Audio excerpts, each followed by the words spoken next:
عمران خان کی گردن تک گئے ہیں، وہ ہاتھ میں اپنے ہاتھوں سے اکھیڑ دوں گا۔ پاکستان کے وزیر اعظم پہ بڑھنے والا ہاتھ روکنا ہوگا۔ ہاں میرا اختلاف ہے عمران خان سے، میں اس کی سیاست سے ایگری نہیں کرتا، لیکن وہ میرے ملک کا وزیر اعظم رہا ہے۔ جائیں اڈیالہ میں امت کا لیڈر بیٹھا ہے، ملنگ آدمی بیٹھا ہے، معاف کر دے گا، اس سے بات کرو، پھر پاکستان چلے گا۔ جب تک عمران خان اڈیالہ میں ہے پاکستان اسی طرح چلے گا۔ یہی لاشیں ہیں، یہی لالچنس ہے۔ یہ اس عہدے پہ شہباز شریف صاحب آپ تشریف فرما ہے، اسی پہ میرا لیڈر عمران خان بھی تھا۔ اگر خدا نخواستہ آپ کے ساتھ یہ ہوا ہوتا، عمران خان کو دن دہاڑے سابق وزیر اعظم کو گولیاں ماری گئیں، لالچنس کی بات ہوتی ہے۔ ہم آج لیاقت علی خان شہید کو روتے ہیں، بے نظیر صاحبہ کو روتے ہیں۔ آپ مجھے بتائیں عمران خان کے بدن میں جو 4 گولیاں ٹانگ پہ لگی، اگر وہ ماتھے یا سینے پہ لگتی کون ذمہ دار ہوتا؟ شہباز شریف صاحب انہی حرکتوں کی وجہ سے تو 71 میں پاکستان ٹوٹا تھا۔ شہباز شریف صاحب صرف ہم تو ستائے ہوئے نہیں ہیں، آپ بھی تو ستائے ہوئے ہیں۔ سٹنگ وزیر اعظم فارم 47 کے ہیں لیکن عہدے پہ بیٹھے ہیں۔ آپ وزیر اعظم تھے جب ارشد شریف شہید ہوا، آپ نے کیا کیا اس کے لیے؟ اس کی بوڑھی ماں در در پھرتی رہی۔ عمران ریاض کے بدن سے احرام کھینچ کے اس کو اتار دیا گیا، حج پہ جانے سے روکا گیا۔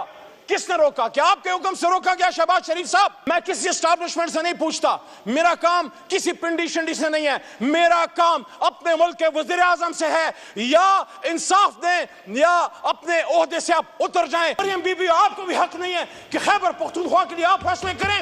خیبر پختونخوا کی عوام کی مرضی کے بغیر محترم وزیر اعظم صاحب کوئی آپریشن قبول نہیں ہے۔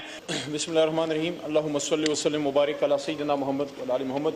28 نمبر کٹ موشن میں نے موو کی تھی جس کا عنوان ہے کہ پاکستان میں جو لالسنس ہے، بڑھتی لاقانونیت ہے، وہ آئین پہ عمل نہ کرنے کی وجہ سے سارا لا اینڈ آرڈر کے ایشوز ہیں، اور پاکستان کے تمام مسائل کا حل آئین پہ عمل کرنے میں ہے۔ جناب اسپیکر صاحب،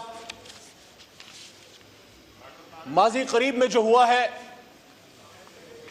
اور ہماری آنکھوں کے سامنے ہوا ہے، لیکن مجھے نہیں پتا کیوں ہم نے اپنی آنکھیں بند کی ہیں، اور کل تو سپریم کورٹ میں ایک محترم جج صاحب نے بھی یہ بات کی کہ ہم ججز نے بھی اپنی آنکھیں بند کی ہوئی ہیں۔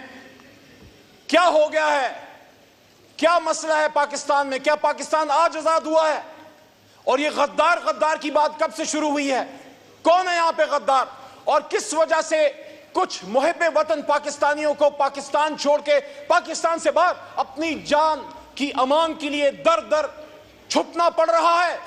ارشد شریف کا آخری عمل پاکستان میں تھا، پاکستان کا سب زلالی پرچم لہرا کے وہ پاکستان سے باہر گیا، اور اس کی بوڑھی ماں کے پاس اس کی شہید لاش آئی۔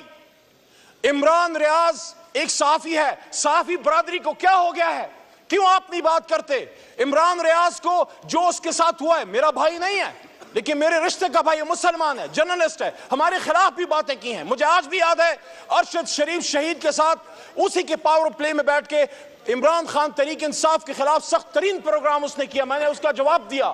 لیکن میں آواز اٹھاتا ہوں کہ ارشد شریف اس دھرتی کا بیٹا تھا، اس وقت سٹنگ وزیر اعظم فارم 47 کے ہیں لیکن عہدے پہ بیٹھے ہیں، احترام واجب ہے۔ پھر بھی میں محترم شہباز شریف صاحب سے پوچھنا چاہتا ہوں کہ جب ہماری حکومت تھی اور ابصار عالم صاحب کے ساتھ زیادتی ہوئی، میں سمجھتا ہوں نہیں ہونی چاہیے تھی، آپ کی جماعت سراپا احتجاج تھی، آپ وزیر اعظم تھے جب ارشد شریف شہید ہوا، آپ نے کیا کیا اس کے لیے؟ اس کی بوڑھی ماں در در پھرتی رہی۔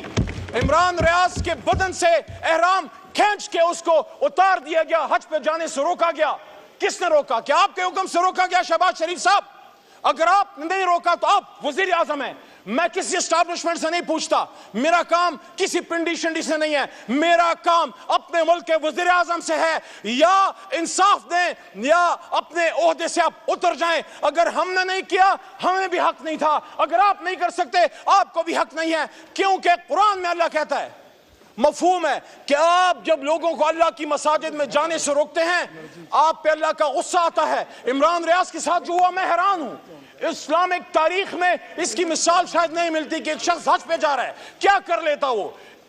صابر شاکر کو دیکھیں، آج میں نے سنا کہ کچھ پاکستانیوں کے آپ شناختی کارڈ بند کر رہے ہیں، ختم کر رہے ہیں۔